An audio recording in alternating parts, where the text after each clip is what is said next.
All right. Welcome, Digital Roundtable, April 21st. Another glorious day in paradise. It is 61 degrees and a little breezy in Austin, Texas. We got a great show, a phenomenal guest speaker today. Johnny, how are you today? Let's go some music.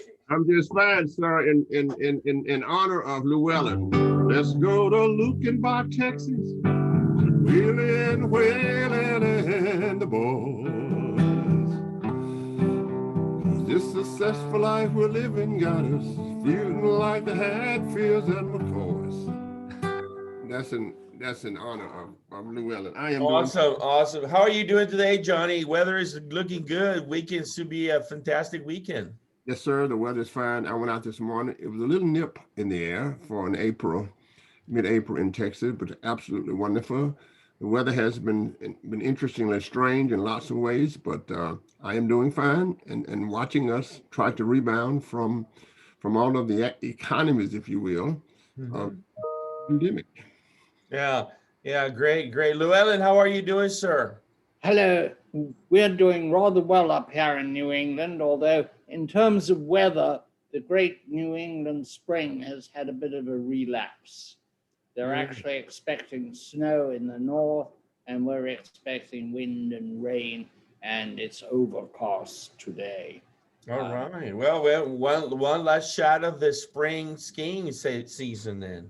That's right. Except there's a problem I heard on the television this morning, and that is there may be so much wind, some of the lifts will be closed. Oh. But they are expecting a lot of skiing. Yeah, absolutely.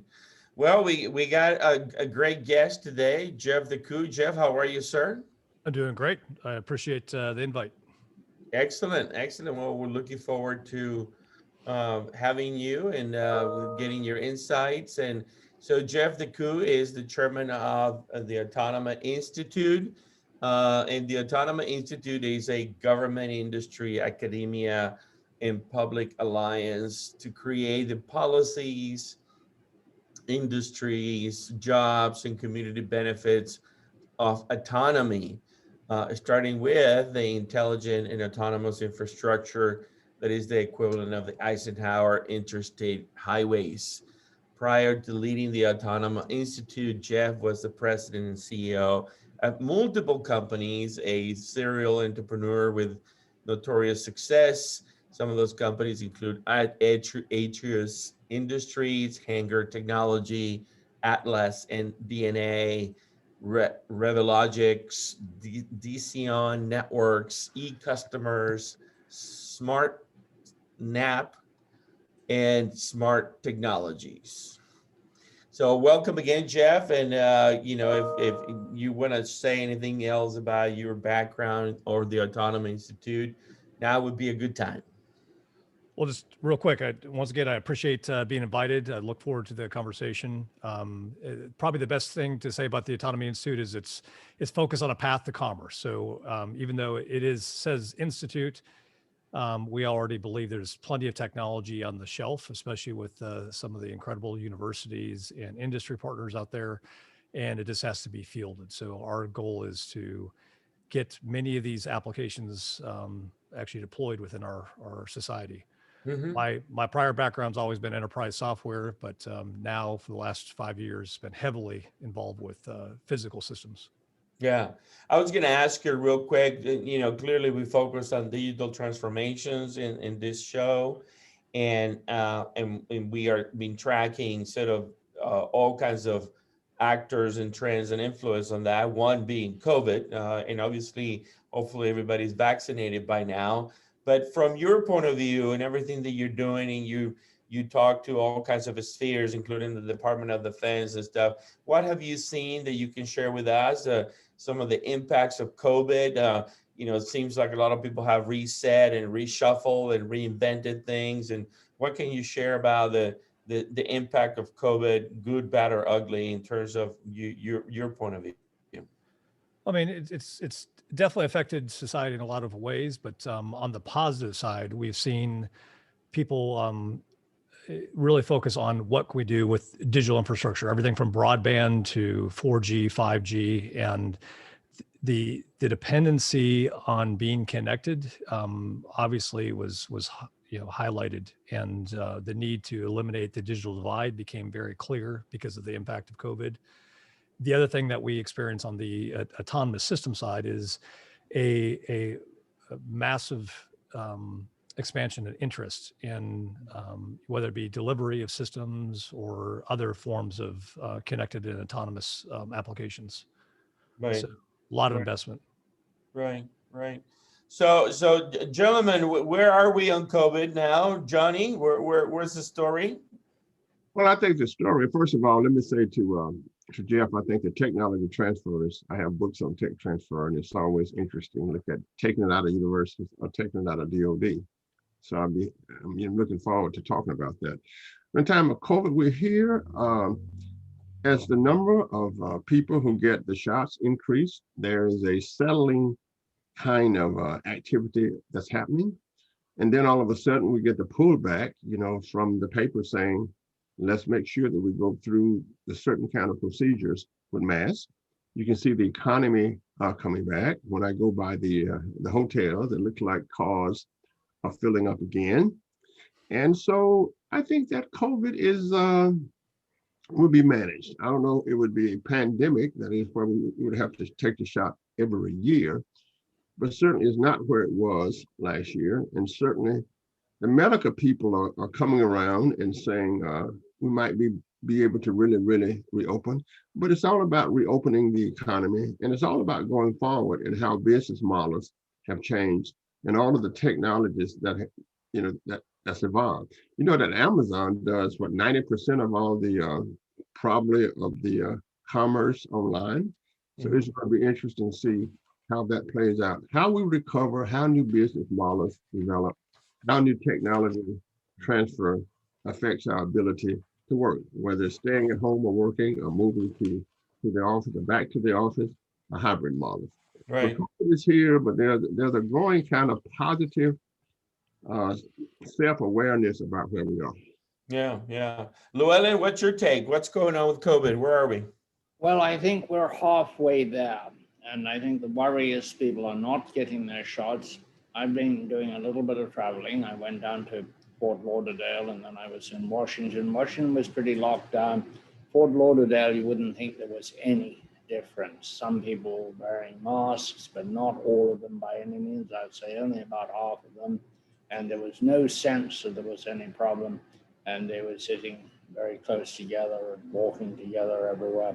I thought that was not a good sign, because we don't want this thing to hang around forever. We need to lick it by everybody getting their shots. And if we have to have shots every year, we need to be in that discipline. So I think that we can claim a victory too early, but it is looking much more promising than it has been heretofore. The economy is pounced, it's ready to go. And I think it's not just a case that it's post-COVID. I've been writing about this and had some large success with a column I wrote on the Great American Reset. I think we are going to have a great reset, and we're going to change a lot of priorities. I'm a believer in Overton's window. Overton was an economist, a conservative economist with the Heartland Institute. But he had this idea that there were only 5 issues on the national agenda at any time that people could do in the window. And we desperately need to get out of the window what we've got in the window and move to more constructive things. I think if the Biden administration succeeds in getting a lot of funding for infrastructure, that is a major reset for the country and will set the stage for a great forward thrust, a great period of tremendous change. We will not go back to the status quo ante, and a lot of things are unknown. We do not know what the pandemic has done to our social structure. Do we really want to work at home? I don't, but a lot of people do. Do we really want to travel less? I don't, but some people do. These are really big changes, and they'll shake out over time. And sometimes you get changes. One of the things we learned in the energy crisis, which affected our social structure, was people rediscovered their homes. They started entertaining at home, having people over for drinks and a meal, whereas before that, their inclination was to go out for drinks and a meal. These Right. are changes that affect business, but they also affect the buoyancy of a society, how it feels about itself, how basically happy it feels. And I think we're coming into a period of what Winston Churchill called the sunlit uplands, which is pretty self-explanatory. So all the signs are positive. Internationally, it's a lot more challenging. Yeah. So the economy, it's clearly ready to bounce. I've read, I've seen many of the Fed chairmen and governors talk about the fact that interest rates are going to stay low and the GDP growth could be even 8% in the second half of 2021, which is a number that's kind of scary, which leads into inflation. And obviously there are some faux pas, I would call, on the energy front around the whole oil and gas thing.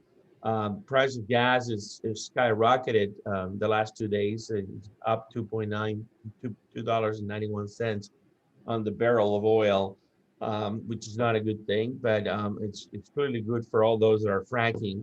And the stock market tends to tell us that the next 6 months are going to be go-go years, and we talk about all these new business models, and so Jeff, you've been had a pretty interesting career around smart technologies and software, and now and then lots of drone stuff, and then now driving the Autonomy Institute. And could you tell us in a few seconds, sort of the vision? What does this world look like? Seems like, delivery drones, things being shipped to our house, robots, things flying around.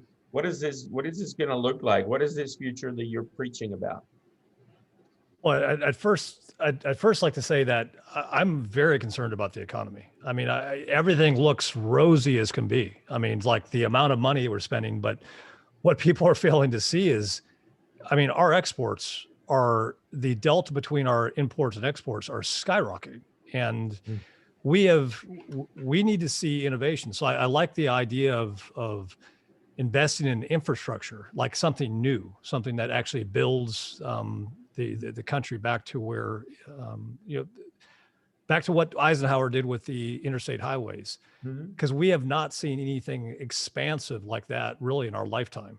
And I think we're to the point we have to, especially when countries like China, I mean, hell, they've built United States over 10 times and in the last 30 years. And I think we're really needing to revitalize our entire system. And I think Robert Gordon had a really good book talking about the decoupling of our innovation cycle, our universities to commercial. I hear way too often from like DOD that, oh, we need to take technology from commercial and bring it into the DOD. And I scratched my head because every single thing that I know I leveraged in the commercial industry came from DOD, not the other way around. And we need to somehow get that innovation engine between corporate America, universities, and government far more effectively bound together again to really create the productive engine. We can't keep on taking the same dollar and fractionalizing like we do with social media and new financial applications. We have to actually build new innovations that have extreme value, not only to our economy, but to economies all around the world. Yeah, I couldn't agree more, Jeff. I think you're absolutely right. I don't know, I suspect, I haven't looked, but I suspect that part of that trade delta is the result of the dollar being too strong a currency, but I haven't heard any discussion about whether it should be driven down. On the other hand, you're so right. I worked a lot on technology transfer with the national labs and had a small role in the creation of the PRADIS, Cooperative Research and Development Agreements. And the technology is in the government. It has to come out of the government. Yeah. That is very difficult to do, partly because of intellectual policy, partly because of inertia. I once said to the director, I said it in quite a few speeches. I used to give these lectures, 3 lectures a year at the big national labs on technology transfer and man and science and all this big stuff. And I used to say, if you want to transfer technology from this laboratory into commercial world, fire 500 of your very best people. The technology will fly out of the laboratory. And one day he said to me, he said, you know, you've got to stop saying that. Maybe right, but please don't say it anymore. But it's very difficult, it's very complex, and it is holding us back that we invent things and do not deploy them. Some of the greatest successes we have seen have actually come from the government. Now, people don't like to hear that, but obviously the largest is the internet. But things like winglets on airplanes, even the technology that made fracking possible before George Mitchell got involved, all came out of the government. I once heard at the Aspen Institute, Jim Schlesinger, somebody was saying, you know, private enterprise can do it all, the government is terrible. And he listed, because he had that kind of mind, 20 things that had changed our society for the better, all of which had come all from government. Which has led me to this view that the government is a good inventor and a terrible after that. Yeah. So You're it exactly right. It shouldn't be practicing anything, but while it has the structure to invent, let it invent. You're exactly right. Let me get on that. But you know, what we can say in the last 40 years, 98+% of all of the great companies based on science have been founded in 3 places: Silicon Valley, Austin, Texas, and 128 in Boston. So when I say to my colleague Llewelyn, we want to make America, Texas great, what I mean is that Austin was built on DoD technology. I was the director of IC Square, George Kosmeski. We did the Austin Technology Incubator. And from all of that technology transfer came Austin, Texas. And of course, we call it a relationship between government, industry, and academia. Academia being defined wherever the technologies come from. So one of the things, if you look at Texas, and now Llewelyn, I don't want to be too strong here, created 4 times the amount of jobs than any other state. If you look at Silicon Valley, they did everything, which is all based on DoD, from Hewlett Packard, email, Apple, and you name it. So the model is around. The question is, how do we get other American universities, especially in the South, the Louisiana, Mississippi, Georgia, and Tennessee, and I'm a proud graduate of LSU. How do we get them to understand the relationship between technology and wealth creation? So I'm from a state where somehow or another they are Republicans now. I don't know how that happened. White Southerners became Republicans, but their Republicanism have no relationship with the relationship between technology transfer, if you will, and wealth creation. And there's been no wealth creation in that part of the country. So my question is, how do we get the rest of America to understand that you make the entrepreneurs the heroes, and the entrepreneurship is based on wealth creation? Entrepreneurship is based on technologies, and lots of those technologies come from NASA, they come from DoD. So how do we get that process in places where they hate the government? And I think it's very, very interesting because in Texas, we're all libertarians, and wherever the money is, then we switch. Yeah, I would. So Jeff, how do we get? Well, I mean, how do we create a Stanford in Alabama? In Mississippi, in Louisiana, and how do we get that technology flowing from great research institutions to? And why did the University of Michigan not rescue, Detroit? I think it comes down to purpose. I mean, right now, there is no purpose. I mean, everybody's following, in my opinion, so much BS of the next twit app that everybody's lost their will to actually pick up a piece of metal, bend, and create something out of it. I think you talk about the last 40 years. In fact, I was a fan of Kosmetsky. I met him when I was 22 and spent time with him all the way for several years. So I think what IC Squared and ATI did was an incredible success story for Austin. But that 40 years, including my time, was all software, was ones and zeros. And everybody got used to the mantra is software is eating the world, software is eating the world. But now we're to the point where software is having to be out in the physical world, like autonomous systems, whether it be a rover delivering your groceries or a shuttle picking up grandma, taking her to the doctor and back. All those are physical systems. And there are very, very few investors that get into that market. And I think what we need to do is get the government to stimulate. We're pushing real hard on many federal agencies on an all-up autonomy program that basically invests heavily across all universities to say we need to have 24/7 operational facilities for connected and autonomous systems, because that is going to stimulate massive amounts of research, massive amounts of new innovation, invention, and things that we just don't even know yet. You're absolutely right, because mechanical engineering is kind of going by the wayside. Everybody's looking at electrical engineering, but everything needs an actuator. And if you look at what's going on there and the changes, they're not funding too much the bending of the metal anymore. No. It's all about the software, the zeros and ones, and et cetera. Yeah. I would say that, you know, that there is a shift going on, and I think you recognize the shift when I point to it. You know, there is a new darling in our ecosystem. His name is Elon Musk, and a lot of people have fallen in love with Elon for a lot of reasons. One of those reasons is primarily because he made his early fortune in the ones and zeros, and he could have stayed in that world in Silicon Valley, but for some reason he decided to tackle far more complicated things like space and electric vehicles and transportation and solar panels and batteries and things like that. And it's really fascinating how there are only 4 entities that have put the man on space: China, Russia, the United States of America, and Elon Musk.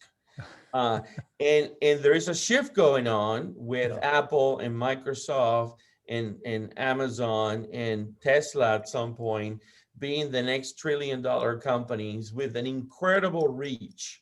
And I see, you know, again, every, you know, I concur that, you know, government plays a role and continues to play a role, but I think there's a shift going on, and I see private industry moving away from doing the easy things, the low-hanging fruit for the venture capital guy to get his best return, and finally starting to tackle the real hard problems. It's going to take a long time, perhaps, but I think that that's starting to happen. You know, we're not going to go from you know, 1 billion things connected to 300 billion things connected just because, you know, the low-hanging fruit is going to be the answer, and the easy ROI is going to be the answer. Lots of new private networks and breakthroughs need to be created on the physical space, and so I think it's happening. I'm curious though, Jeff, if you could paint for us real quick. Tell us about tell us about what's PIN. You know, you can define and help us understand what that is, and tell us what are you trying to do in Austin, or what do you want to do in the corridor. Tell us what is the vision of that infrastructure in real quick. Yeah, real quick, the PIN stands for Public Infrastructure Network Node. Just think of it as a micro data center on the sidewalk. A lot of people think that's a crazy idea, but really it's exactly what has to take place, because it's kind of like before Eisenhower said, hey, we just need to build roads. Everybody thought about how do we solve this complex problem of cars traveling from one side of the country to another.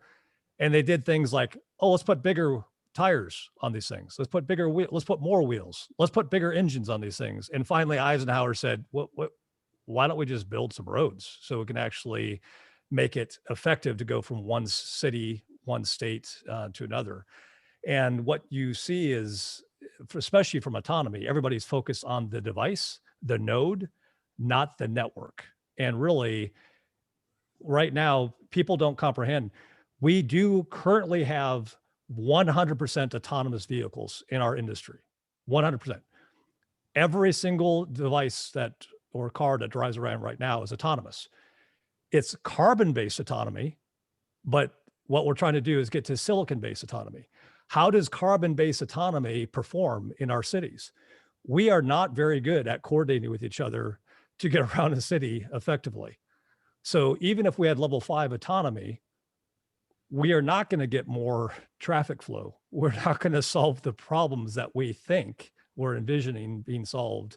And that's where we discovered about back in 2017 with Raytheon, that until we actually had an infrastructure similar to what the FAA has, the FAA has radars and transponders and antennas and beacons and GPS satellites all working in a system of systems to make a vibrant industry. That's exactly what we have to usher in this new revolution of productivity gains and employment called autonomous systems. And the PIN this happens to be one part of that instantiation. And the good thing is there's already tens of billions of dollars to underwrite it, because 5G needs to be densified in the city. Sensors for ITS, intelligent transportations, has to be densified. Edge compute is being densified. And programs that have been held up in Washington, D.C. for decades, things like assured position, navigation, and timing resilience also has to be densified within cities. So we're just pushing to get those dollars spent and get the cities and states to embrace this 21st century infrastructure. Yeah. Go ahead. Jeff, I'd like to ask you a question, a quick response to Johnny. You've got to breach the ivory towers, and those include ivory towers in the government to get the technology out and transferred. But as a question, I think the idea of autonomy bothers people. They worry about safety, which of course is always the first worry with any major innovation. But I wonder whether it hasn't been badly sold. If you said we're going to automate street sweeping, which are slow-moving vehicles, people wouldn't be too upset by it. Or if you pointed out you already have autonomous trains at every airport running between the terminals.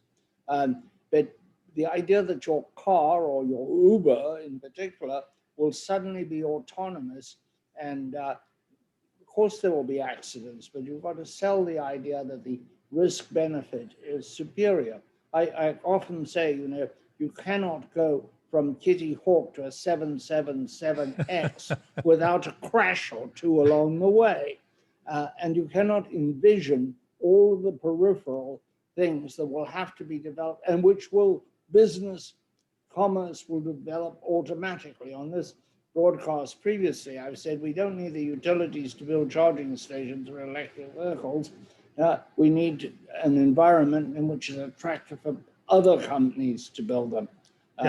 And that's really where we should be going. I worry a little bit about the Biden program in that it's too government-oriented, not in the sense the government will inspire finance and lead, but in the sense the government will try and do, and that is always catastrophic. Something else I've said before is government is great when it's pulling, it's pretty awful when it's pushing. Yeah, Johnny? I just want to say incredible insight. You are spot on with the use cases. A street sweeper, a autonomous lawnmower, those are the things that can be adopted at scale and truly manicure incredible cities without replacing people to begin with. I mean, this is about new jobs, new economies, and evolving society to somewhere where we have not been yet. So, And one I would add is we're going to have autonomous air traffic control to manage yeah. drone traffic in deliveries. Otherwise, you're just going to have a disaster of these things flying into each other and a pizza wrapping itself over your dinner. So Jeff, you have been evangelizing this for a while now. Tell us, other than Not Invented Here, what do you see the biggest hurdles? What's the long 10 in the pole? I think the biggest hurdle for adoption of the infrastructure is going to be community engagement. So that's where you'll start seeing the Autonomy Institute. When we talk about like the PIN, the public infrastructure network nodes, let's say that there's going to be 1,500 to 4,500 in a city like the city of Austin. It's going to first impact everybody's daily life. It's going to impact where people have better connectivity to do homework in their homes, and it'll provide better connectivity for things like Zoom conferences. So it's going to be about broadband and eliminating the digital divide. But that same infrastructure is going to open up and expand how this technology can serve these other more advanced use cases. Mm-hmm. But our biggest issue from a standpoint of size and scope is just getting the U.S. government to embrace their leadership. Not even money. We're not saying money. It's leadership that it wasn't just the internet they did. It was GPS. It was 3D maps. Everybody thinks 3D maps came from Google. No, it came from the government. It for different purposes than we use it for, but transistors, computers, all wireless technology came from the government. So we just need to find the leaders in government that realizes that all they have to do is provide some leadership, because the insight and the innovations are sitting on university shelves right now.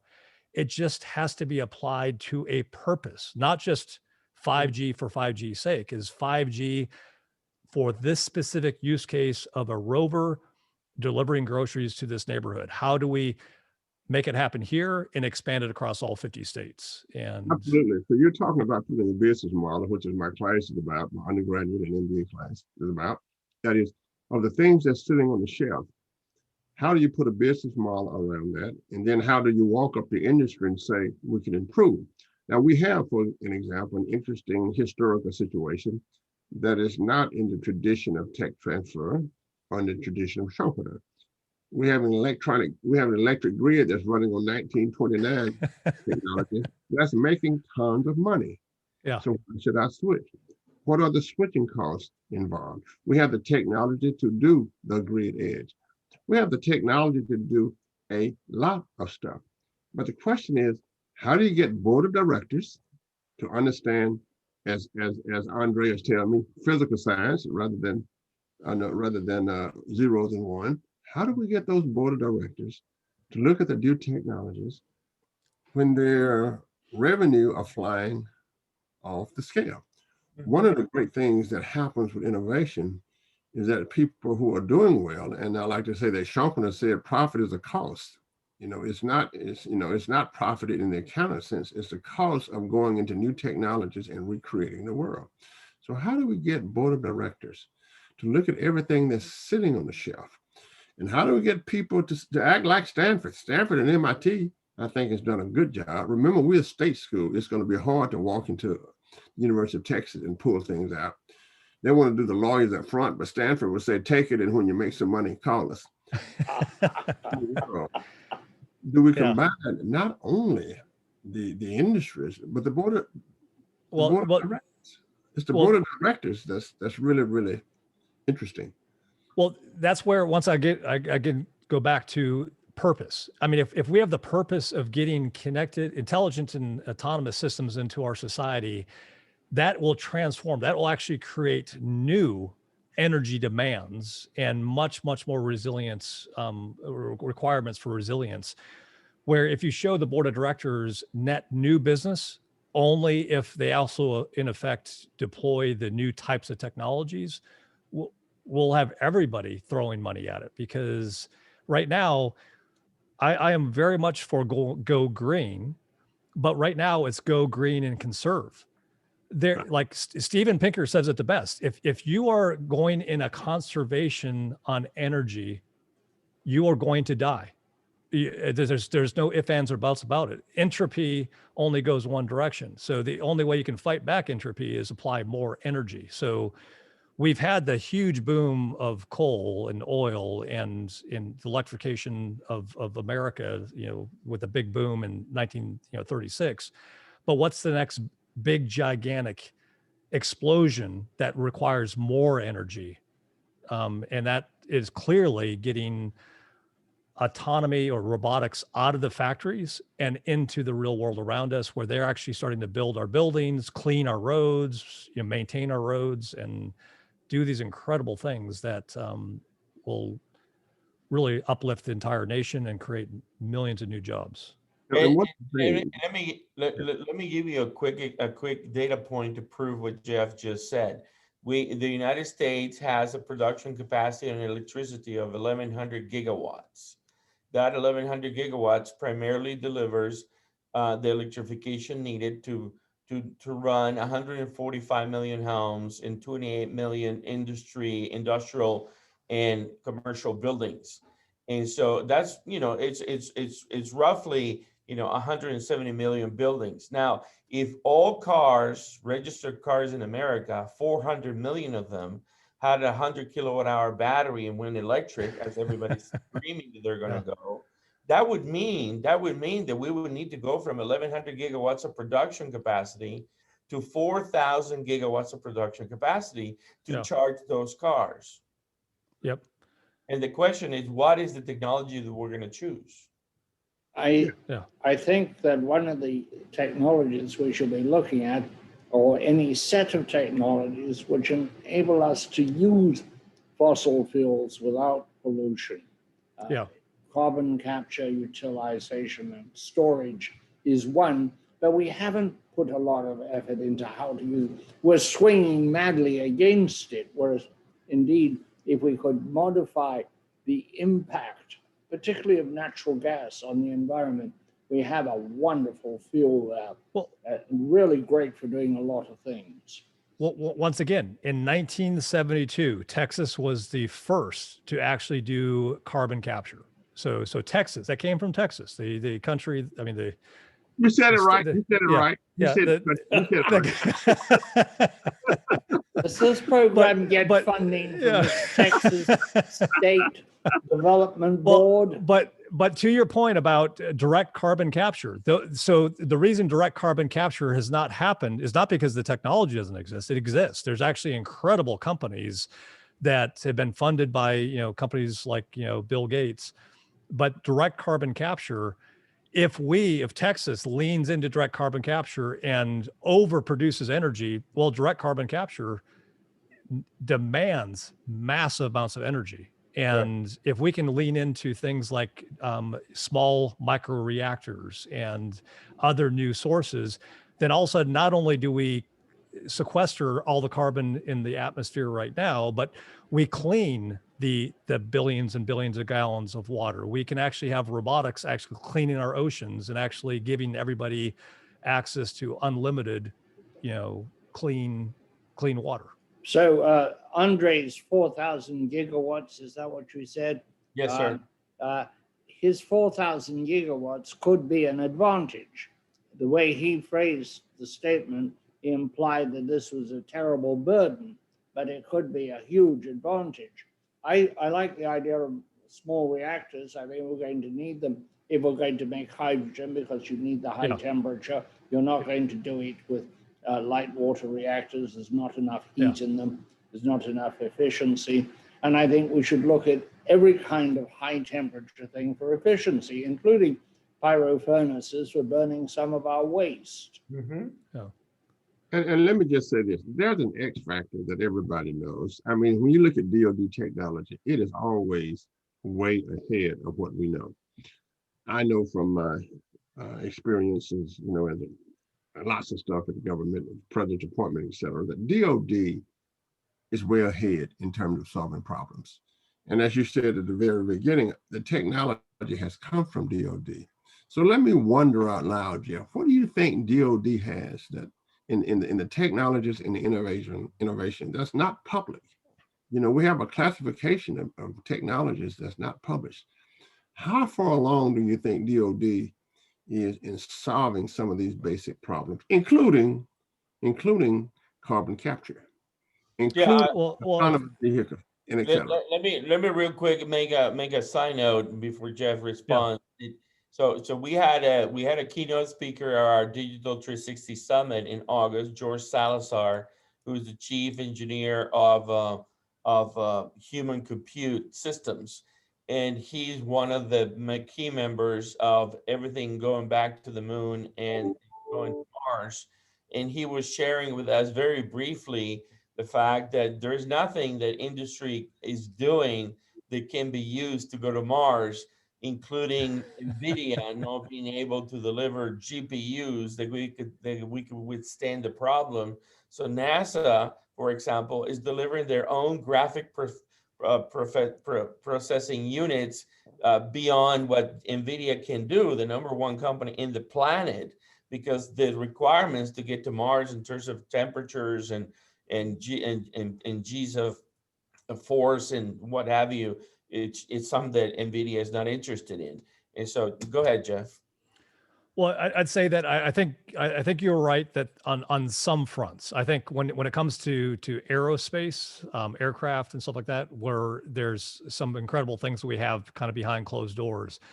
But I would say hypersonics, we're not even close to where China already is. And when it comes to things like fielding nuclear, I mean, we've spent so much time with DARPA people thinking that I was going to be blown away, because I've always been a massive fan of DARPA and and all the things that have come before. It's broken. I am emphatically going to say it is completely broken. And what we are fielding and what we're spending like hundreds of millions of dollars on is stuff that China did in our country 10 years ago. And they actually did them in our universities, took those back over to China, put it into manufacturing, and like a small little company called DJI, they have basically single-handedly decimated our entire drone industry. Just one company out of China. And they still have the best drones, bar none. And we have yet to field. And the other point is, like, it's broken because you can tell it's broken because it took us 3 years to go from a napkin to the flight of the SR-71 back in the 60s. It took us over 3 decades to field the F-35. It took us 5 years at the very dawn of nuclear reactors to start printing those things all over the country within 5 years from cutting dirt to going into production 5 years. And we're still working on the Georgia plant that's now going on over 20 years. But yeah, I think those are good observations. You know, if you look at China's Silicon Valley, it is massive. It is massive, yeah. It is massive. Now, and of course, the reason is it is a centralized kind of innovation. That is, if you look at what's going on, you have a good relationship with the government there, and they have accepted the fact that the government would be in terms of funding, to fund the innovation. So people would be just astounded at the technology transfer and at the Silicon Valley of China that is developed in the last 15 years. Yeah, amazing. I was a professor in China, University of Beijing, and what you found was that 70% of the students are majoring in the sciences. Yeah. You see a huge interaction between building new cities, building infrastructure. The drones that's there are just absolutely fantastic. So what happens in our kind of economy is that it is not centralized. As a matter of fact, as we said earlier, there's almost an anti-governmental kind of policy. But China is the opposite. So therefore, they can move with rapid speed. They fund what they want to fund. And when they'll build a city in 3 months with everything that's needed and nobody there. Yeah. The most interesting thing that I saw very briefly when I was there, I went to, quote, coming home parties in China. And any Chinese in any part of the world can bring their company back to China. They already have a building, and they will always already have the innovative workers. And I really enjoy that process. Mm-hmm. Let me take a quick 30-second break to share with you all Digital 360 Summit. Hopefully you can see my screen, which I'm messing with now. What happened? Oh, there we go. I see your notes. I see 30 screens. So you know, it is August 31st, September 1 and 2nd. It's going to be fantastic. You're all going to be there. So thank you for participating already in advance. You know, it's going to be our third time. These are the companies that spoke last year. And it was really, truly fantastic. And it's all online and you can go and listen to all the talks. And I want to thank Texas State University for sponsoring the Digital Roundtable, and look forward to this coming event this year in August. So Jeff, you know, I mean, there's a lot going on though, you know, and I understand that we have some, you know, challenges and all kinds of issues, but you know, smart cities are happening. Lots of investments going on there in our own area. You know, the city of Austin, you know, there's a lot of money that is going to be invested in mobility. You know, lots of stuff going on. There's a lot of stuff going on in smart energy and EVs. We got Tesla moving into town, you know, all kinds of things going on with, you know, smart grids, and ERCOT is going to get reinvigorated after this whole little snowstorm bleep in the radar. And all these things happening in 5G. And so you got UT and Texas State, you know, doing all kinds of research. I mean, clearly this almost like an orchestra that is lacking a conductor. And maybe the Autonomy Institute plays a role in this conducting thing in creating the symphony with the right purpose. But don't you think that a lot of the building blocks are there already and they're coming? I think Texas, out of any state, is best positioned for the merger of the digital and the physical world. I think the thing that you've been doing with CIEDAR and the network that you built, I keep on telling you this, Andre, is like your network is the most impressive network, especially around the space that I've come across.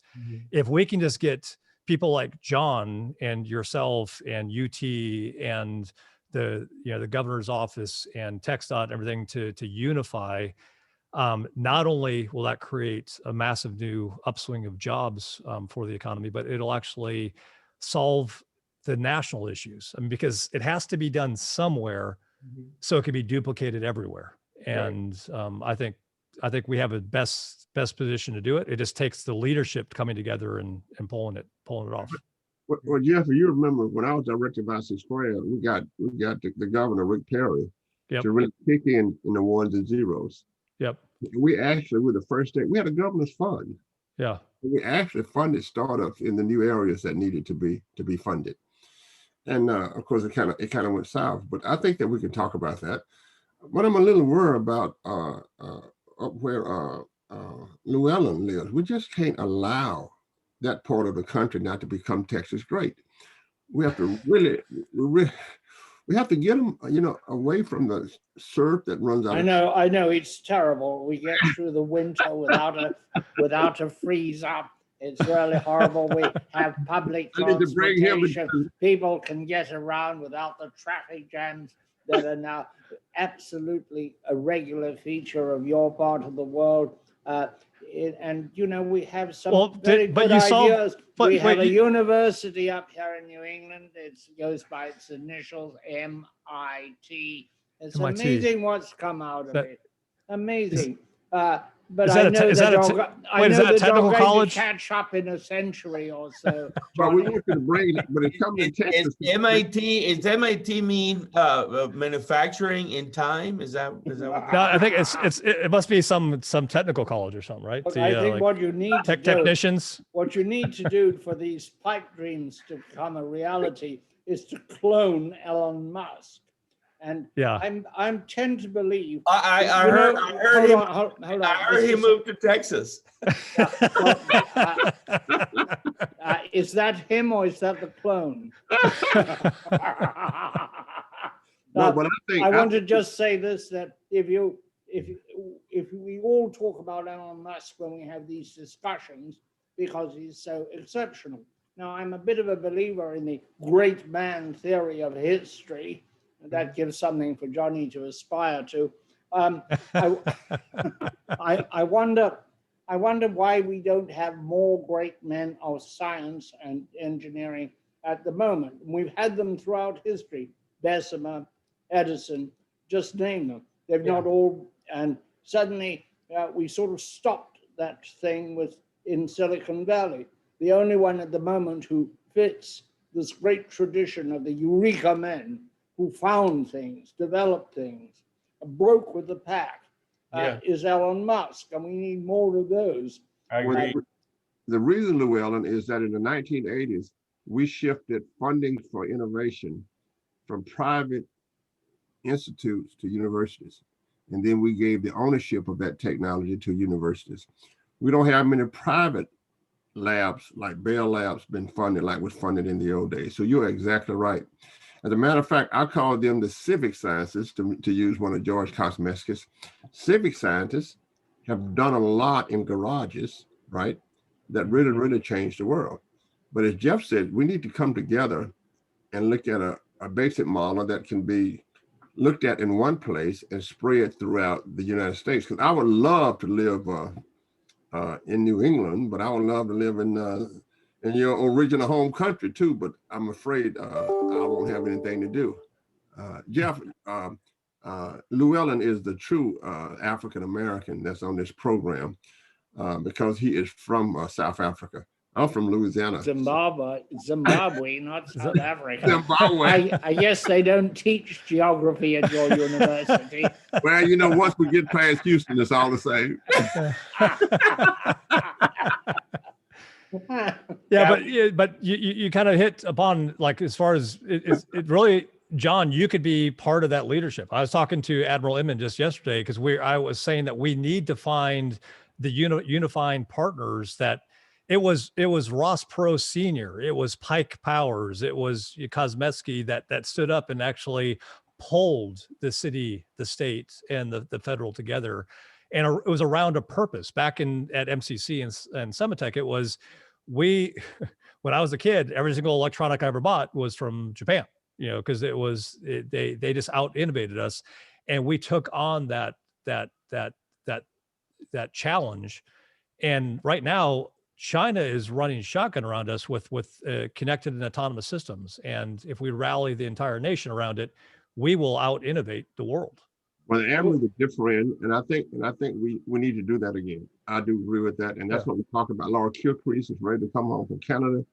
Yeah, Bobby Inman, and we all talk about that when we get together. So I'll send you an email, and I'll put that'd be great in mathematical formula so you can read about it.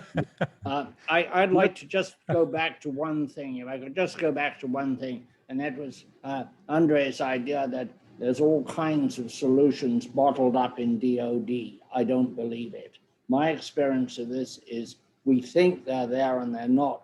I went through the energy crisis and I worked with all the people who led ending up with Jim Schlesinger, but including Dixie Lee Ray, and I wrote a study for Nixon, etc. But the thing that was extraordinary is that when we turn to these other than energy entities that we thought had the answers, there was nothing there. We thought NASA would solve the problem. We thought the DOD had locked up inside.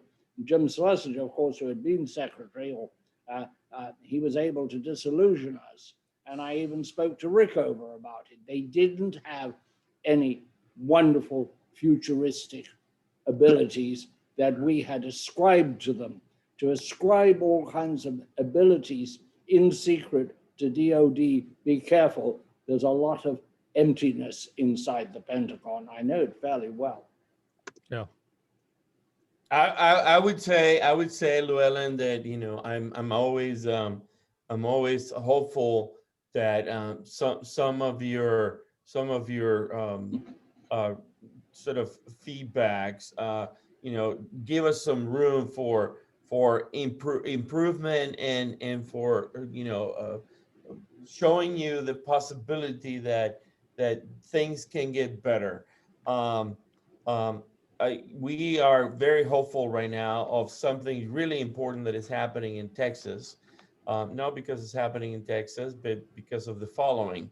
The city of Brownsville, which has 200,000 people, has gathered a major coalition in the region of on the valley, on the Rio Grande Valley, and they have brought in 10 agencies together, and they have collected $100 million in federal grants to do multiple things, including broadband and all kinds of things.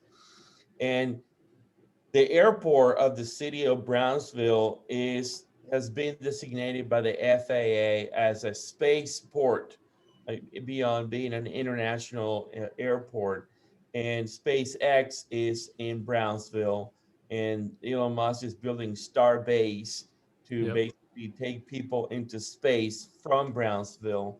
And there is a new economy being formed, driven by the bravado of Elon Musk through SpaceX and Tesla and Solar City and all the things that he means.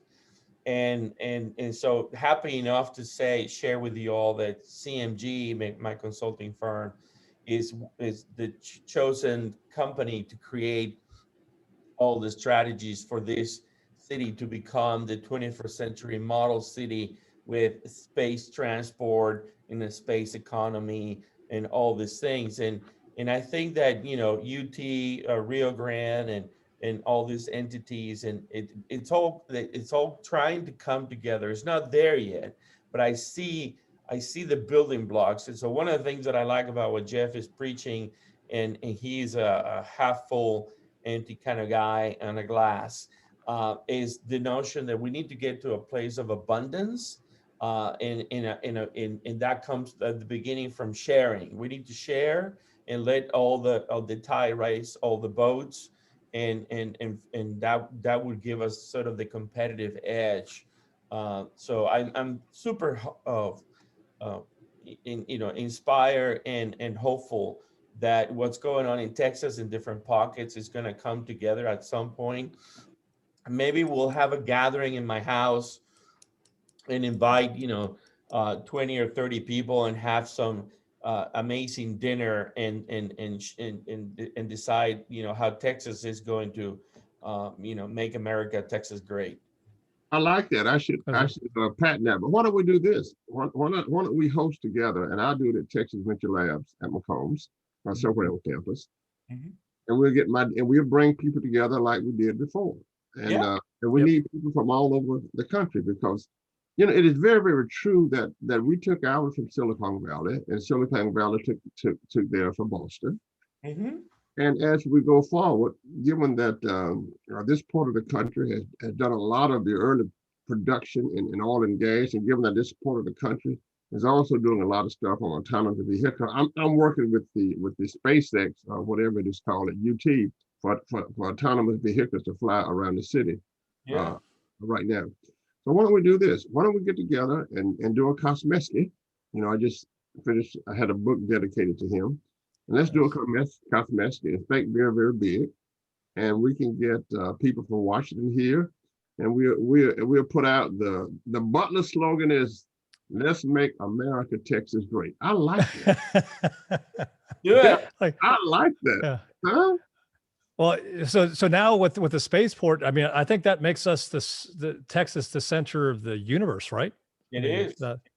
It's very much it's the center of Johnny's universe. The rest of us rather like Paris and London and Singapore, but we don't want to cause any disturbance in his mind by introducing extraneous matters like others. Llewelyn, you still can get to those final destinations as the space transport leaves from Brownsville.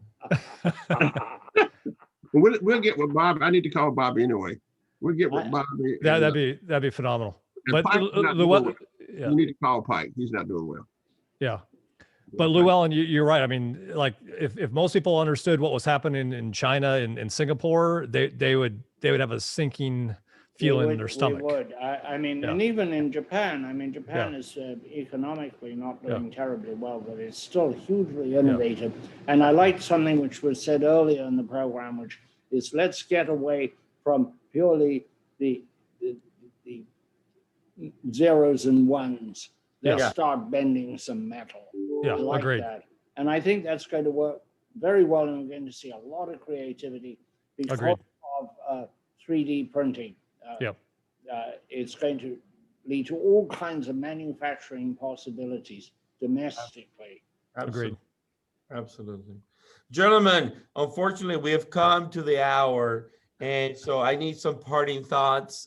Jeff, I hope that you enjoy our conversation. Any parting thoughts and the opportunity of being with us? Once again, impressed with the group of talent, and I just hope that we can contribute and really push this over the line, like really get the United States back into the game with research and building. So Excellent. Llewelyn, any parting thoughts? Yeah, I thought that of all of our guests, Jeff was right up there among the most interesting, absolutely the most stimulating.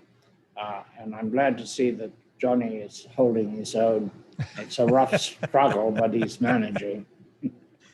John, any final thoughts? I do agree. And my colleague from New England, we love him to death, and we're going to continue to try to bring him along to the technology.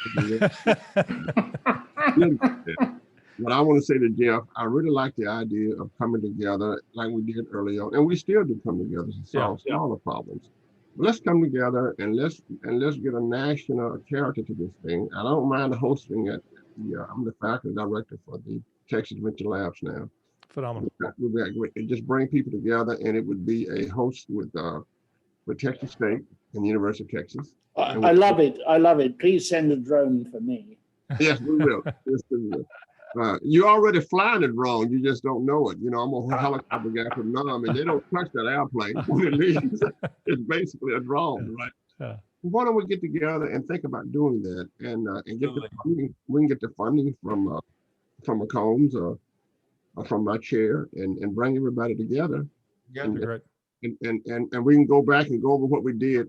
You know, take 2 minutes of what we did in the past and lay out all the problems that we talked about today, and let's do it. Phenomenal. Jeff, did you get my email? You got my email? I'll look. I'm sure I did. Okay. Yeah, it's on the invites. Yeah, Great. absolutely. All right, guys. Appreciate you very much. You all have a wonderful day. Thank you. Have a great day. It was wonderful meeting you guys. Have a good day.